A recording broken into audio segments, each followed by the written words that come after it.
Hello everyone. Last class में अपनों ने rules for debit and credit किया था, अमेरिकन अप्रोचेस करवा रहा था, उसे अपने कंटिन्यू कर रहे हैं। अमेरिकन अप्रोचेस में ये बता दिया कि डेबिट और क्रेडिट करने के लिए किस तरह से रूल अप्लाई करें अपने। डेबिट कैसे करना है, क्रेडिट कैसे, क्या डेबिट होगा क्या क्रेडिट होगा। बट उन्होंने डेबिट और क्रेडिट करने से पहले 5 पार्ट्स में अकाउंट को क्लासिफाई कर दिया।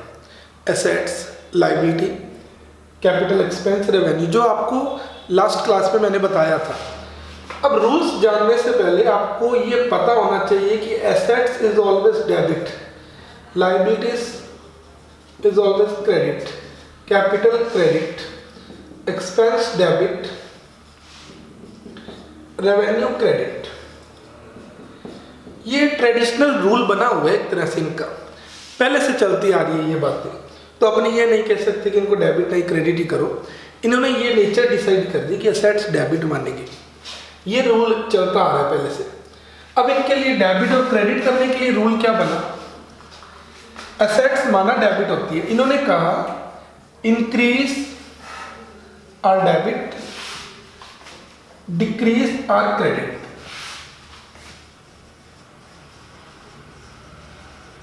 मतलब अगर कभी भी एसेट्स इंक्रीज होती जाएगी उसे debit debit debit debit debit करते रहो, प्लस करते रहो।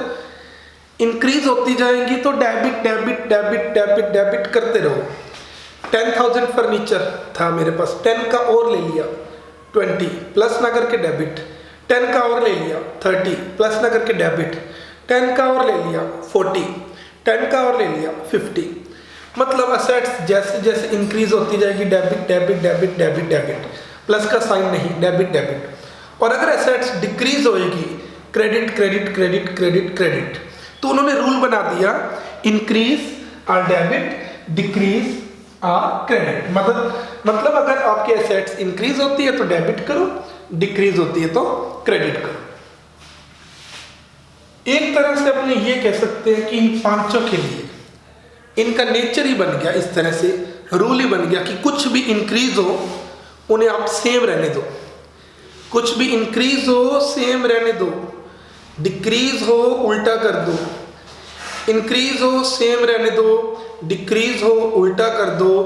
तो लायबिलिटी का रूल क्या बना, क्रेडिट होता नेचर से वैसे, इंक्रीज हो सेम रहने दो, इंक्रीज क्रेडिट,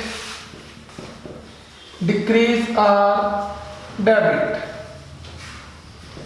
इंक्रीज सेम रहने दिया, डिक्रीज उल्टा कर दिया। कैपिटल का रूल क्या बना फिर, कैपिटल क्रेडिट होती है, इंक्रीज आर क्रेडिट सेम रहने दिया बेटा मैंने,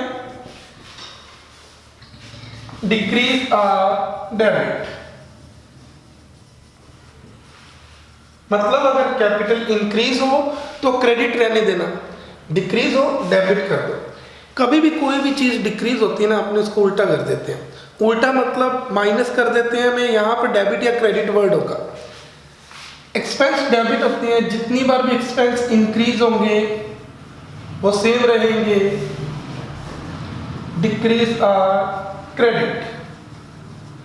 और लास्ट जो है पॉइंट रेवेन्यू का, इंक्रीज आर क्रेडिट, जितनी बार भी रेवेन्यू इंक्रीज होगी उन्हें आप क्रेडिट करना, डिक्रीज होगी डेबिट करना। ये रूल आपके लास्ट तक काम आएंगे, बट आपको ये रूल पहले दिमाग में बिठाने हैं। 11th में अकाउंटेंसी स्टार्ट करते टाइम सबसे पहले डेबिट और क्रेडिट करने के रूल पता होने चाहिए, उसके बाद ही अपने आगे के आगे अकाउंट्स बनाना सीखेंगे। ये अमेरिकन अप्रोचेस के अकॉर्डिंग रूल है जो आपको याद रखने हैं। 5 पॉइंट है, assets, liability, capital, expense, revenue. और एसेट्स हमेशा डेबिट होती है, लायबिलिटी और capital credit, expense debit, assets debit, liability capital credit, expense debit, revenue credit. कुछ भी इंक्रीज हो सेम रहने दो, डिक्रीज हो उल्टा कर दो। इसका 1 मार्क्स का क्वेश्चन बन के आ जाता है कि आपको एसेट्स का रूल बता दो, डेबिट और क्रेडिट करने के लिए क्या था, लायबिलिटीज का रूल क्या था। कल अपनी नेक्स्ट क्लास में इससे रिलेटेड कुछ अकाउंट्स करेंगे। अकाउंट्स कैसे बनाएंगे अपने, आज मैंने आपको रूल्स बता दिए। रूल को आपने अच्छी तरह से रीड करना है, माइंड में सेट करना है कि रूल कैसे अप्लाई होंगे। नेक्स्ट क्लास में मैं आपको ये बताऊंगा इन रूल्स से रिलेटेड अकाउंट किस तरह से बनाएंगे। अब आपने ये रूल याद रखने हैं। Good bye.